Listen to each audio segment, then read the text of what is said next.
hombre que se enamoró de la luna.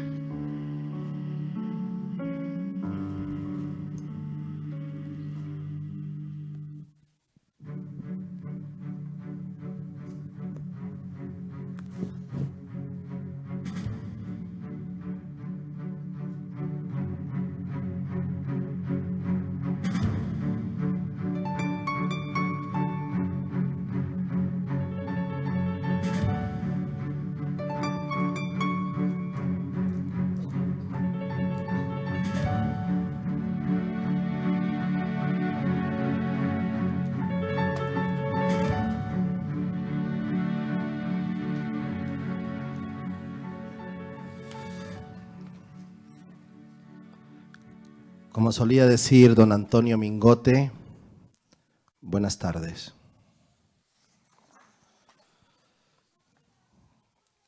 Lo que está ocurriendo en este momento es que estoy empezando a deshacerme. No era la nevera, era la tostadora. Soy el capitán de mi yo marinero naufragando en seco, desordenando el mar, enterrando la orilla. Un abrazo fantasma, la muerte buceando en el aire, usando el rostro de quien no lo tiene, y el silencio despega en el horizonte de esta sala como un Airbus 330 reclamando el espacio, y nos quedamos sin costa, sin destino, sin meta, sin casa, sin cerca, sin familia, sin mañana, sin ascensores ni salidas de emergencia. Zumbarán muchas veces al convertirse en nada las palabras de cordialidad sin control, y veremos a nuestros vecinos de silla desmayarse al verlas salir para siempre de su boca. Quieren hacer algo con alma en la vida, separarse de una idea ordinaria para ser libres, esparcirse, convertirse en los mecánicos de su determinación, aunque no haya besos ni pancartas cuando lleguen a esta sala. Las palabras me dan miedo cuando me miráis así. Puede que mañana amanezca para nada. Seguiremos caminando hacia la mina antipersona que lleva nuestro nombre y apellido grabados en el detonador desde que dimos nuestros primeros pasos. Cuando me miráis así no veo. Me siento como una fiera dañada, como un objeto fuera de mi tiempo. Lo que está ocurriendo en este momento es que tengo ese no tengo en la mirada. Estoy harto de que nos inviten a bailar de mentira, harto de revoluciones exquisitas. No era la nevera, era la tostadora. La verdad no tiene prisa, así que usemos las palabras para desequilibrarles, para deslumbrarles, para obligarles a comprender que no era la lavadora, que era la tostadora. Quiero saber qué significa bailar de verdad.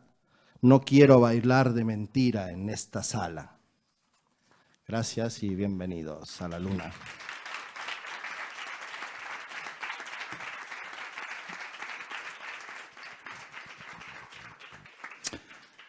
Bienvenidas, bienvenidos, edición 377 del hombre que se enamoró de la luna.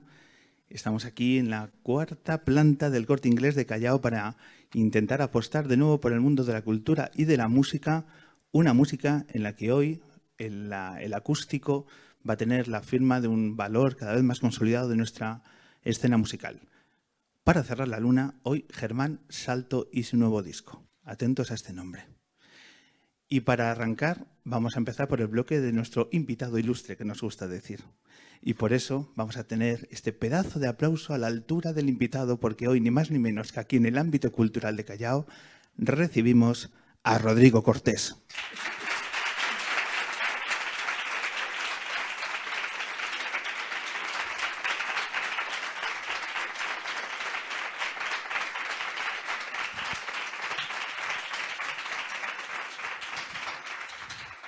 Rodrigo, bienvenido al hombre que se enamoró de la luna.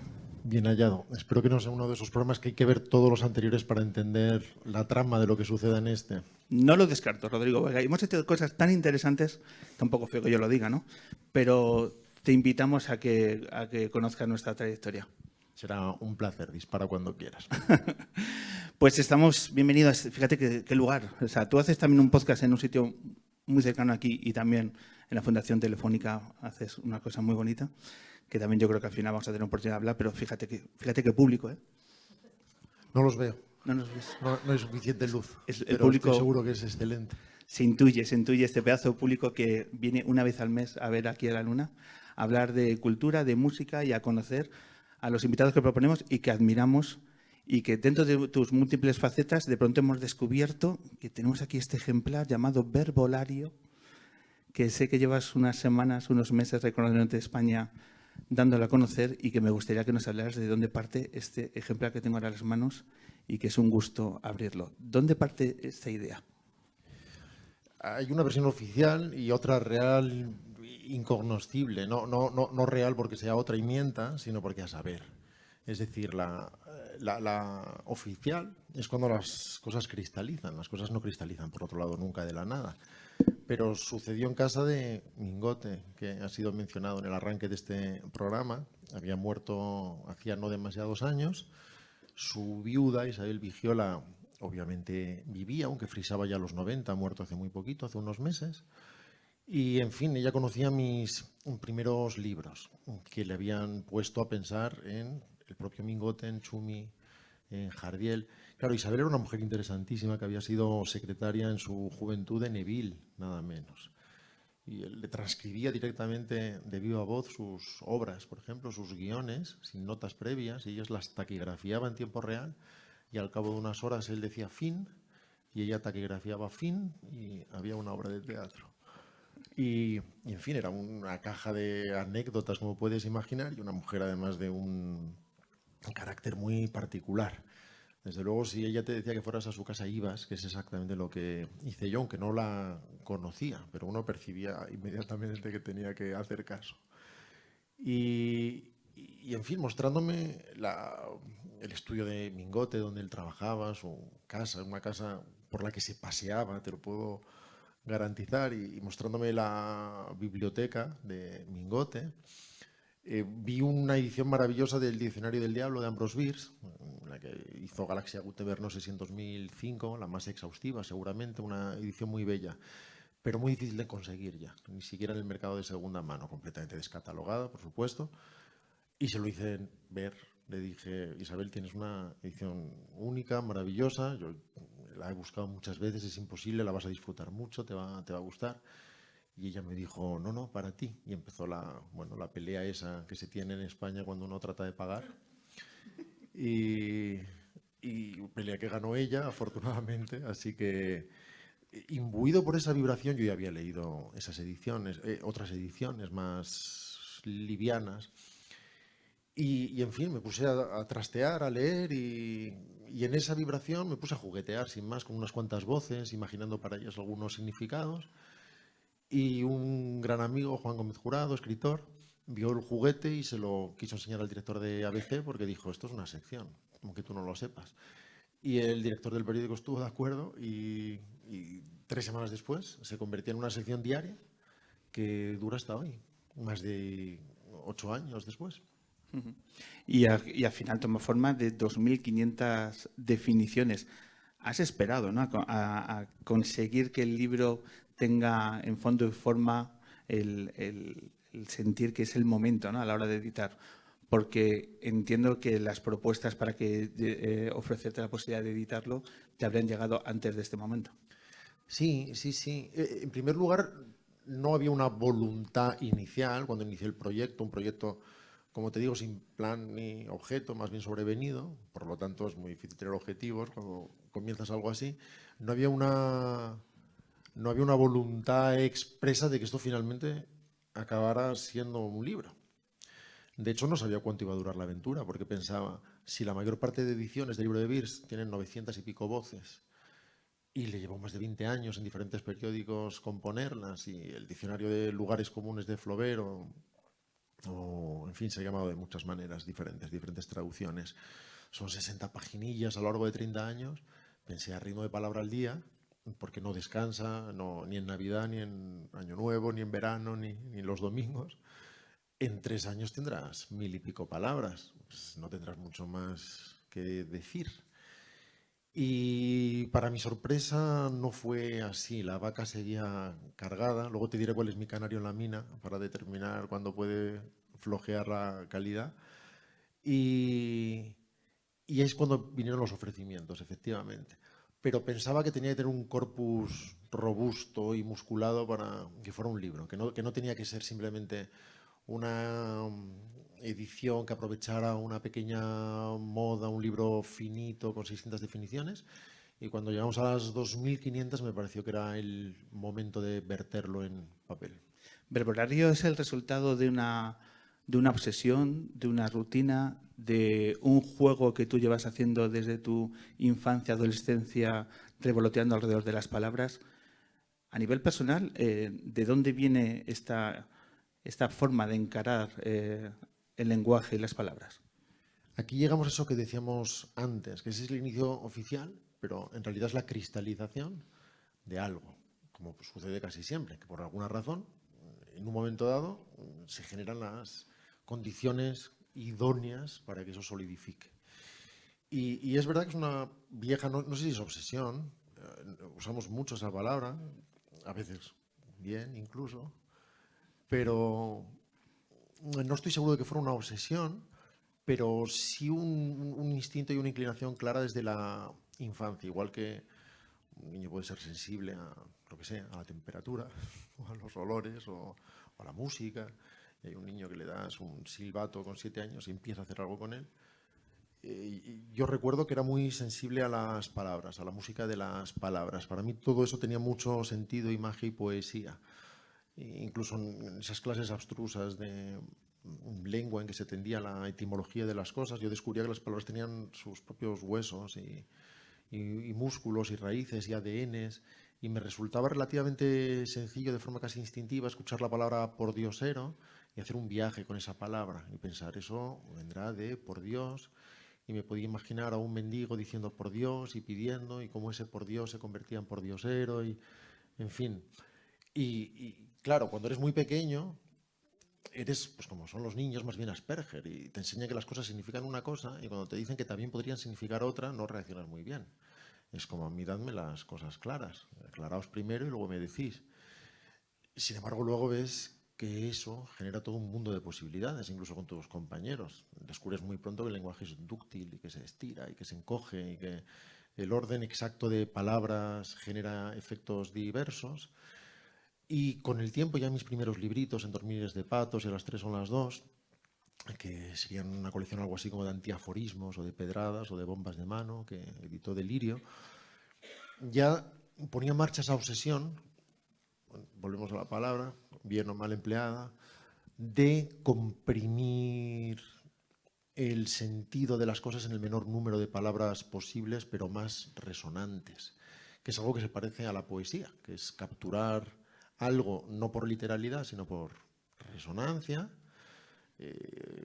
codificarlo en muy pocos términos, de modo que el lector ingiere la píldora y ve cómo se disuelve y recupera todos esos aromas y codificaciones previamente codificadas. El lector las descodifica. Nuevamente no en términos de literalidad, puede significar cosas distintas para cada uno, pero todas tienen sentido y vienen cargadas de aromas. Y por eso tiene sentido que años después aquello acabara convirtiéndose en verbolario, porque en el fondo era hacer lo que hacía en Twitter, pero cobrando. Que no está de más, ¿no? ¿Quién es el responsable de que tú empieces a tener esta mirada propia alrededor de las palabras? ¿Quién te provoca esa mirada? No lo sé. Mi madre es botánica, mi padre era ingeniero agrónomo. Los dos, sin embargo, ligan mucho. Yo he nacido entre libros. Mi casa en Salamanca está forrada de libros por todas partes y sigue siendo una de mis decoraciones favoritas, por decirlo así. Incluso cuando vas a un hotel que son lomos falsos. Cuando estás rodeado de libros, en mi caso, te sientes medio abrigado, no sabría explicarlo. Y por lo tanto, mis lecturas fueron muy desordenadas, muy poco sistemáticas, porque accedía a la librería de mis padres y cogía lo que me pareciera que tuviera buena pinta. Y eso podía ser Viven, La tragedia de los Andes, porque me parecía que ver gente comiéndose una a otra tenía que estar bien, O luego, claro, descubría que no era exactamente así, tenía mucho más alcance y mucho más vuelo, pero también es parte de lo interesante, ¿no? Cuando trasciendes la portada. O la Metamorfosis que leí con 8 o 9 años, sin entender un carajo, claro, pero muy atraído por la idea de que alguien se levantara convertido en insecto, que me parecía que podía suceder en cualquier película de serie B. No había tanta diferencia para mí entre la mosca y la Metamorfosis a priori. Y en fin, ambos eran melómanos, mi padre era además muy cinéfilo, pero ninguno se dedicaba al mundo del arte de ningún modo. Y sin embargo, pienso ahora que esa parte botánica también queda de alguna manera en ese verbolario, en mi caso a modo de verbicultor, que me toca no solo regar, sino que convertido en libro se convierte en ese herbario con aguafuertes, decimonónicos, que me recuerdan a las láminas que yo veía precisamente en las taxonomías de las plantas y esa especie de jardín peligroso que te demuestra, entre otras cosas, que también las plantas tienen espinas. He leído algo que me ha sorprendido de estos años de la adolescencia y demás, corroboraré si es cierto o no. ¿Te expulsaban de clase? Sí, sin parar. Atentos a este detalle, ¿eh? A Rodrigo Cortés le expulsaban de clase, ¿pero por qué? Bueno, era perfectamente legal. Bueno, por pesado. Claro, no se decía expulsar, te echaban de clase, te sacaban, te decían vete al pasillo. O sea, no había una ceremonia formal. ¿Había cierta rutina ya en ello o qué? Sí, por hablador, por no callar. De hecho, no solo en una cierta rutina, sino que en un momento dado se sistematizó que mi madre visitaba al tutor una vez al año, siempre. Siempre, una vez al año, fuera quien fuera el tutor, cambiaba, otro profesor, decía, dile a tu madre que cada año. Su hijo es muy listo, pero habla sin parar, me distrae a los compañeros. Y recuerdo que cuando me ponía enfermo, y esto también era sistemático, con profesores distintos, me castigaban a veces ir a la clase de al lado. Te sentaban en la clase de al lado. Trasladaban el problema a la clase de al lado. Bueno, te sacaban de ecosistema para que no tuvieras dónde asirte. Y no funcionaba. De hecho, mi primera acúfeno sucedió en la clase de al lado, porque no me acuerdo, salió el profesor de clase, el profesor extraño, tenía fama además de muy violento, pero no me debió de asustar lo suficiente o desde la inconsciencia volví a hacer una broma para mis compañeros sin saber que el otro estaba entrando. Y me metí un viaje que me tiró al suelo y empecé a sentir cómo me pitaba el oído y me quedé ahí como diciendo, ostras, esto es interesantísimo. Diciendo, no sabía que un oído pudiera pitar. Y de alguna manera está trasladado a una de mis novelas, en Los años extraordinarios. Hay un episodio que en el fondo se inspira en aquello. Y recuerdo que cuando estaba enfermo y no iba a clase un día o dos, el profesor siempre me decía, no te imaginas lo bien que estuvimos ayer, Rodrigo. Y le decía a los compañeros, ¿verdad? ¿Verdad que lo...? Y los demás, sí. O sea que sí, me echaban de clase. Te echaban de clase. Bueno, yo mismo, si alumnos como Rodrigo Cortés que echan de clase y acaban firmando tus películas y tus libros, hay esperanza. Rodrigo, hemos estado jugando estos días con tu libro, con tus definiciones, tus palabras, a través de gente que está alrededor del universo lunero y les hemos pedido que elijan definiciones y que las traigan aquí a la Luna. Porque nos apetecía regalarte que escuches, porque hablas mucho de la musicalidad de verbolario, que creo que es algo muy interesante a la hora de hablar, ¿no? Entonces, hemos pedido a diferentes personas relevantes y muy cercanas, y que desde aquí quiero agradecer, que escojan 3 definiciones y las vamos a escuchar y vamos a ir comentándolas, a ver qué te parece, cómo recuerdas que la elaboraste y lo que nos puedes sugerir. ¿Te parece? Me parece maravilloso. Vamos a empezar con el periodista. Que se queda un día sin postre y se cree Rosa Parks. Vamos a hacerlo correctamente.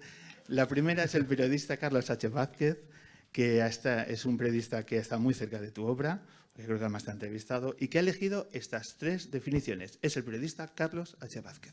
Entrevistador. Individuo que le pregunta a otro por quién pondría la mano en el fuego. Censura. Crítica constructiva sin derecho a réplica. Gilipollas. Que se queda un día sin postre y se cree Rosa Parks. ¿Qué te parece su elección? Excelente. Me parece una excelente elección. No, siempre me interesa eso. Al principio, como imaginé que las entrevistas muchas veces antes o después tendría que usar ejemplos, a los amigos les pedía una pequeña selección a cada uno de ellos, precisamente para proveerme de material testado.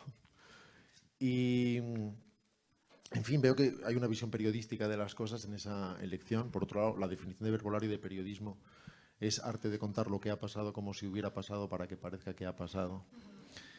Y todas surgen de un instinto que en el fondo se parece mucho al instinto cómico inicialmente, que es enfrentarte a una voz cualquiera, la que sea, no buscas que sea definitiva ni trascendente, no te sientas a definir dignidad, te puedes sentar a definir salero o silla, y ver qué genera inmediatamente en ti. Del mismo modo que alguien con instinto cómico recibe un estímulo y lo devuelve, sin saber muy bien cuál va a ser ese estímulo, lo convierte en algo, y viene una pelota y la devuelve con curva.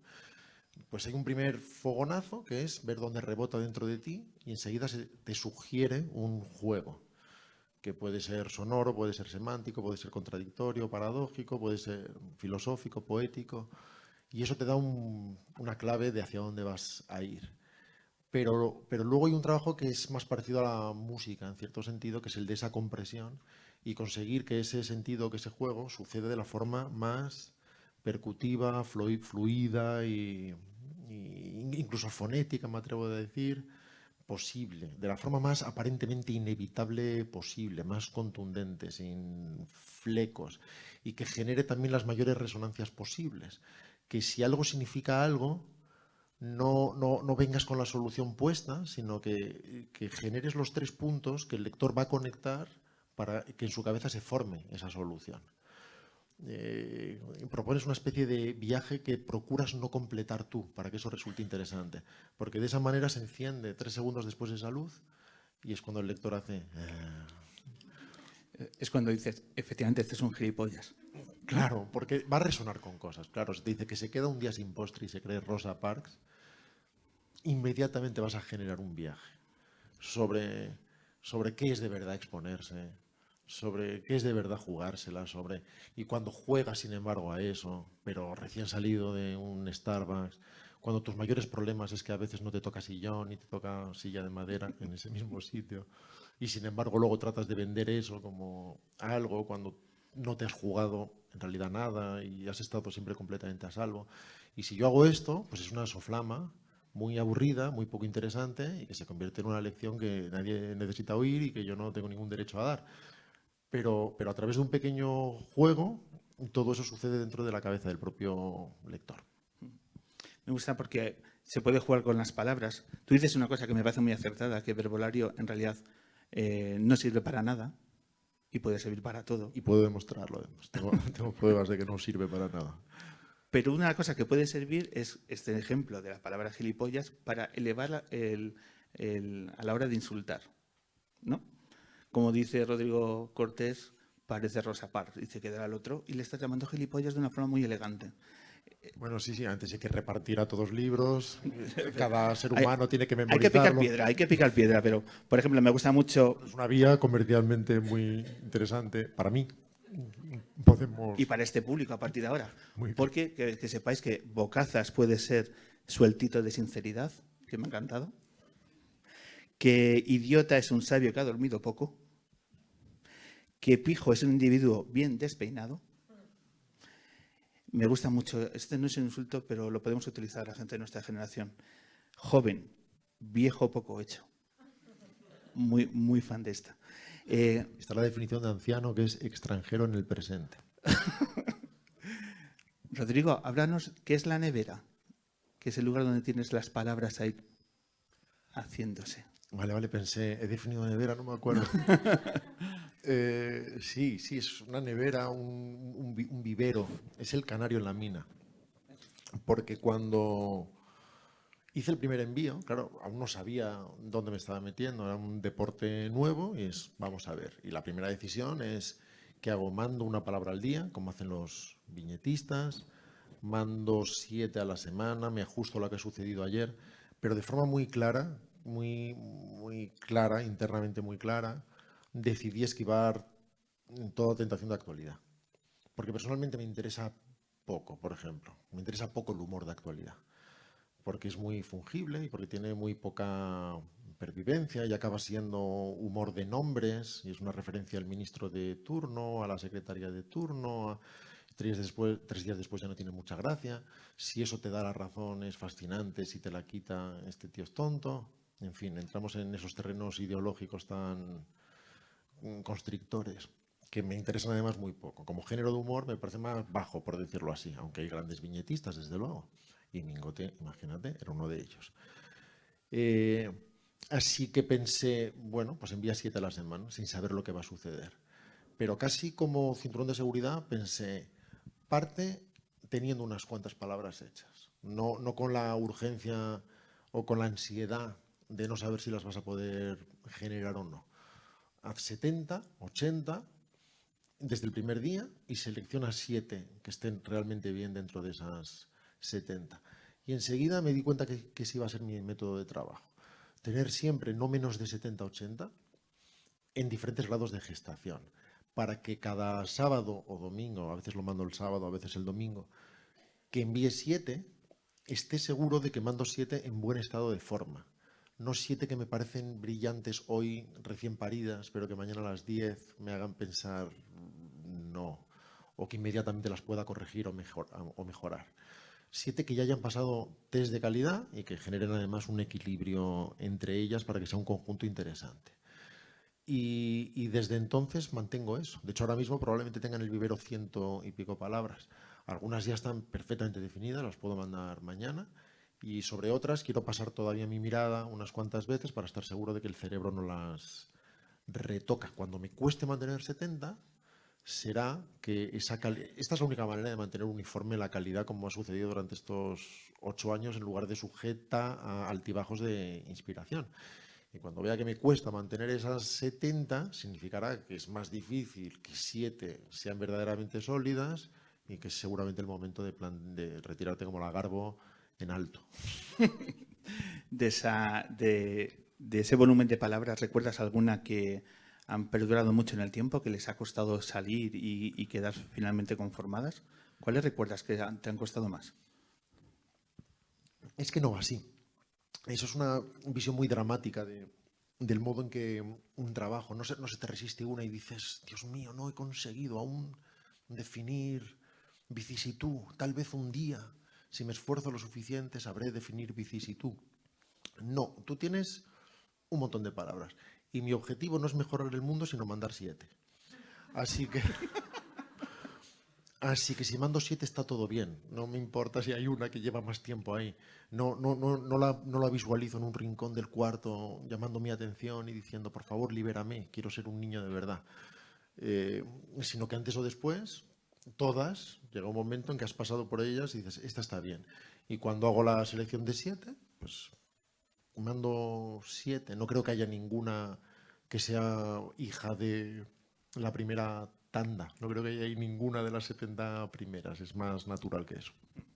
Vamos con otra de las voces que nos han ayudado a leer estos días Verbolario. Tenemos la enorme suerte de traer una de las grandes voces de televisión española, una de las voces femeninas más importantes que cada día podemos ver a eso del mediodía, jugar también con las palabras. Ni más ni menos ha leído tus páginas, tus definiciones, la maravillosa Elisenda Roca. Democracia. 1. Gobierno de la opinión. 2. Tiranía del desinformado. 3. Forma de gobierno en el que el poder es elegido por la audiencia. 4. Apoteosis del descarte. 5. Envidia igualitaria. Vegetariano, que no come nada que pueda salir corriendo. Anécdota. Historia breve y graciosa que el entrevistador suele demandar para evitar hacer su trabajo. Esto de la anécdota me ha dolido. No me has pedido ninguna. Venías... Por ahora. Claro, venías protegido. Venías avisado. Venía avisado, pero es que cuando lo provocas así... Es que, bueno, mil gracias, Elisenda Roca, la gran voz de saber y ganar. Claro. Me gusta mucho el juego, ha revoloteado mucho sobre la democracia. Sí, se conoce que han sido años con más elecciones de la cuenta. Y que era difícil no reflexionar sobre eso, igual que hay varias para Demoscopia o para Demóscopo, que creo que Demóscopo se define como domador de números, por ejemplo. Es inevitable, por otro lado, y a la vez, si hay 8 definiciones o 5, como en este caso, es porque has definido la misma palabra diferentes veces a lo largo del tiempo. Luego eso en el libro queda recogido en forma de acepciones y luego además las acepciones están retrabajadas porque ahora están trabajando en un contexto muy distinto, claro. Cuando tú lanzas una palabra cada día, es como tirar una piedra en un estanque. Cae, genera ondas concéntricas, se desvanece y mañana tiramos otra piedra. Pero el trabajo en el libro es muy distinto, porque aunque alguien pueda jugar a picotear, y es normal, y es el primer instinto y lo primero que haría cualquiera, y seguramente unos lo dejarán en la mesilla de noche y otros en el cuarto de baño, según cuál consideren que es su lugar de poder en la casa, antes o después tú tienes que contemplar la lectura de la A a la Z, la lectura exhaustiva y lineal. Porque el que no se quiera perder ninguna palabra va a tener que hacerlo así. De otra manera siempre se le van a quedar algunas en el tintero. Y tú tienes que contemplar esa lectura una vez más de forma musical. Porque no puede convertirse, en una letanía o en una lista de la compra. Las palabras van a dialogar entre sí. Puedes definir un sustantivo y un adjetivo que tiene una raíz muy similar y cuyo juego, en su definición semántica, no puede ser el mismo, no puedes estar repitiendo. Claro, si has definido ese sustantivo en 2015 y el adjetivo en 2021 no pasa nada. Pero cuando lo ves de esa manera, tienes que deshacer ese nudo y reinventar otra cosa. O tú puedes colocar diferentes acepciones y ver que un sustantivo se repite varias veces, por lo que sea. Tienes que volver a deshacer eso y conseguir que la música fluya y fluya y fluya, cambie de texturas, de movimientos, pero que sea posible esa lectura que consigue que las palabras rimen y que dialoguen entre sí y que algo que acabas de leer recientemente genere un efecto determinado al enfrentarte a otra definición. Y tienes que contemplar eso y no tengo ni idea de lo que me has preguntado. Lo mismo me pasaba en tu respuesta. O sea, Ángeles. Rodrigo, cuando has estado haciendo estos encuentros, porque llevas desde septiembre presentando el libro, y permíteme que te pregunte acerca de las anécdotas, ¿ha habido alguien que se ha mostrado, como tenemos una sociedad infantilizada y el sindicato de ofendidos está cada día creciendo, ¿ha habido gente que te ha dicho con la piel muy fina, oye, mira, no me ha gustado esta definición, creo que te has equivocado? ¿Hay gente que asume así la lectura de alguna de tus definiciones? Sí, a veces pasa, pero cuando hablo yo en general tampoco me hacen mucho caso. Y pasa más en Twitter, por ejemplo, porque muchas veces después del periódico, una semana después, se suben a la cuenta de Verbolario. ¿Sí? Bueno, a veces sucede, sobre todo cuando se menciona, esto no vale para el humor en general, ni siquiera para Verbolario, y que nadie se inquiete, que no vamos a hablar de los límites del humor con absoluta seguridad. Pero puedes decir más o menos lo que quieras y en realidad las zonas delicadas entran cuando se habla de una profesión, de un colectivo o de un pueblo concreto. Entonces, tú puedes hablar de todo, pero si dices algo de Zamora, pues prepárate con los zamoranos. Y si hablas de bombero, pues seguramente los bomberos te podrán decir algo y eso sucede a veces. Pero en general, no.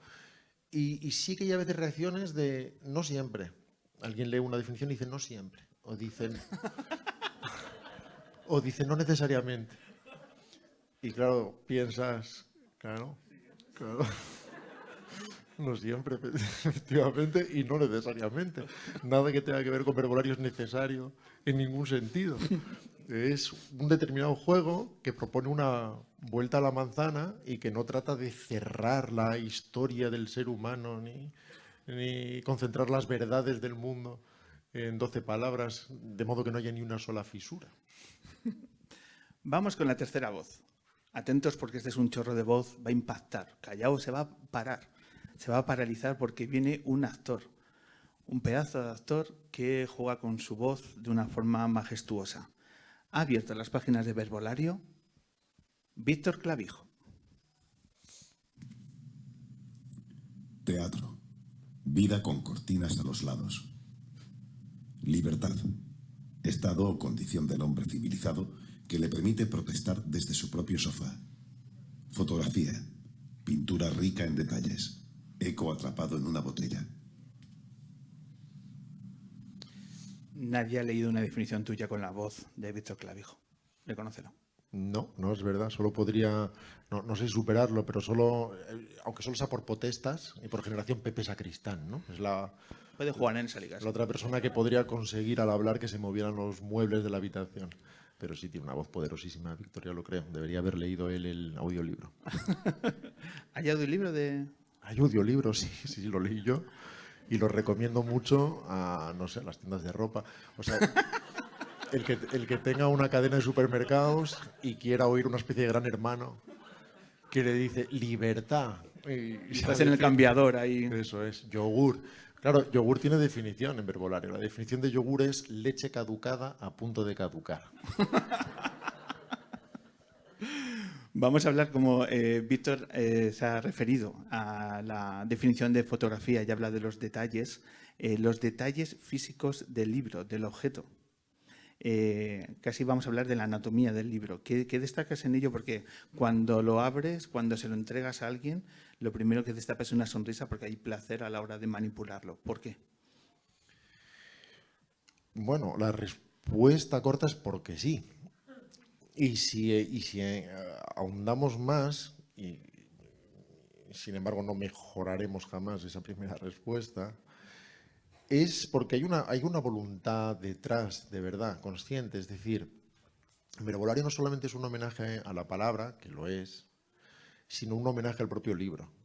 Al libro como objeto, al libro como pequeño trofeo, al libro, y espero que esto no suene reaccionario porque no es la voluntad, eso que podríamos decir libro de los de antes, lo que nos parecía que era un libro, con pasta dura, encuadernación holandesa, ese trabajo que uno percibe artesanal detrás de las cosas, que no es mejor ni peor que nada, sino que permite buscar esa sensación de herbario o de breviario o casi de misal en un sentido estético, y que se lee con los ojos y también con las yemas de los dedos, como ese golpe seco, por ejemplo, en la portada, que te permite tocar los relieves, el lomo de tela por el que puedes pasar también las yemas y cuyo título está grabado por calor.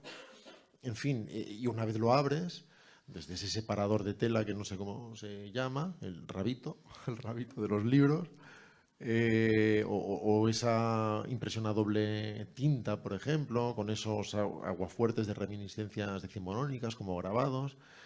Y realmente es algo que te apetece, en el mejor de los casos, casi regalar, porque, en fin, tampoco quiero exagerar las cosas como si fueras a abrazarlo y arroparlo después, pero hay algo que también es sensorial, efectivamente, y que tal vez te permita concentrar la atención en el exterior para distraerla del interior.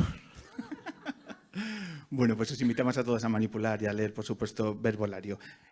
Rodrigo, para acabar, quiero proponerte un juego, porque quiero que saltes de las definiciones hacia los nombres propios, ¿vale? Y a ver qué rapidez tienes a la hora de hacer una breve definición de estos nombres que nos apetece que nos diga lo primero que se cruza por tu mente a la hora de decir, por ejemplo, todopoderosos. Es una de las experiencias profesionales más gratificantes de mi vida. De verdad lo es. Y ese buen rollo que percibes cuando lo escuchas es absolutamente real. Somos felices de reunirnos. Voy a intentar no ser cursi a la hora de definir todo esto. Pero, en fin, lo que sucede muchas veces, claro, Todopoderosos no tiene nada de novedoso como formato. 4 tíos y 4 micros es más viejo que el TVO. Eso es simplemente la definición de un programa de radio cualquiera. Y nadie sabemos por qué tiene éxito, pero lo que sí que es obvio es que no hace nada que lo busque. Porque hablar durante 2 horas de Leni Riefenstahl o de Buñuel no parece precisamente el camino a la conexión con el oyente. Pero desde el principio, cuando empezamos a trabajar en casa de Arturo González Campos, con sus manteles indefendibles de hule de Spiderman,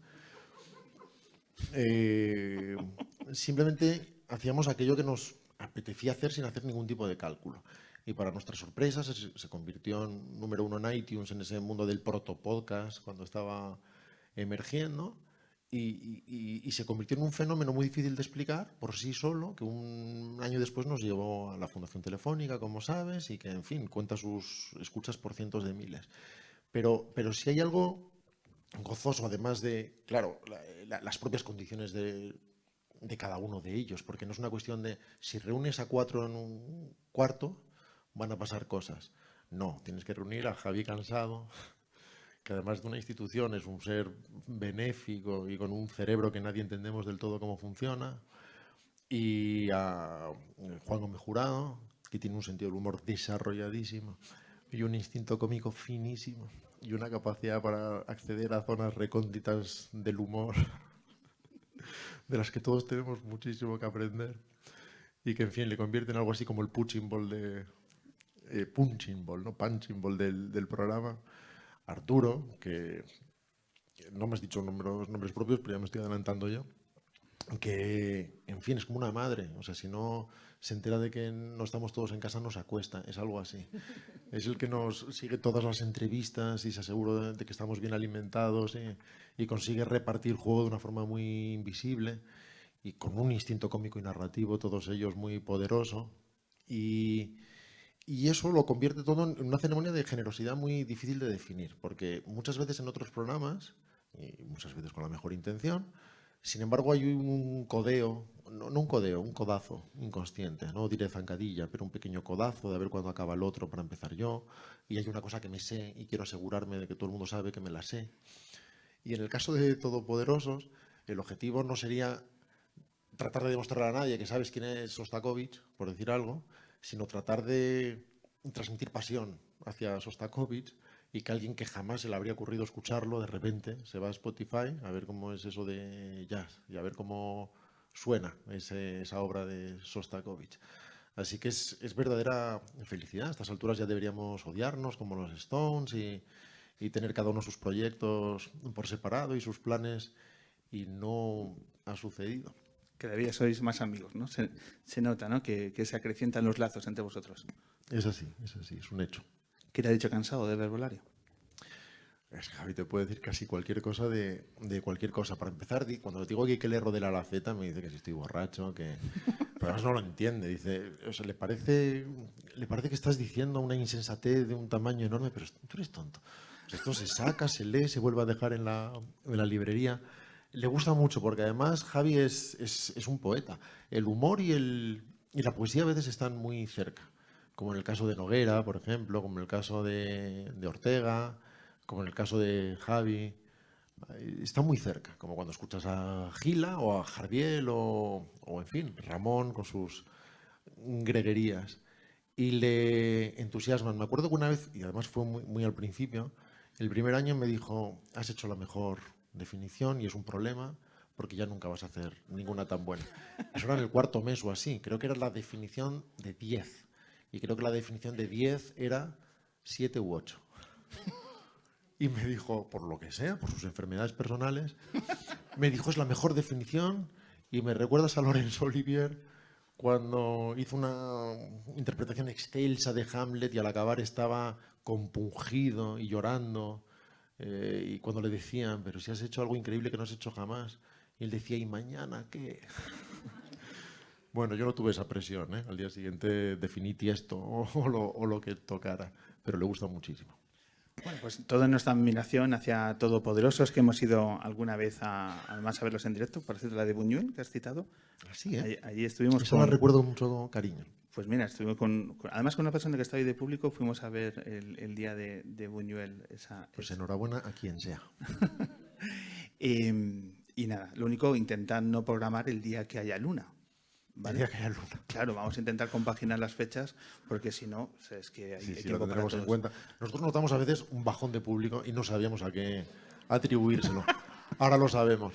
Así que trataremos efectivamente de evitar la coincidencia. A ver cómo te lo íbamos a decir. Es que no un poco comprometido decirte los Ha sido muy elegante, gracias. Para elegancia es este momento, Rodrigo. Esta es la novela que da nombre, que nosotros rendimos tributo desde hace 16 temporadas, del hombre que se enamoró de la luna, que ha reeditado una editorial que creo que conoces, Me temo que sí, es la mía en concreto. Eso es. No me pertenece a mí, por Dios, pero Por ahora. por ahora.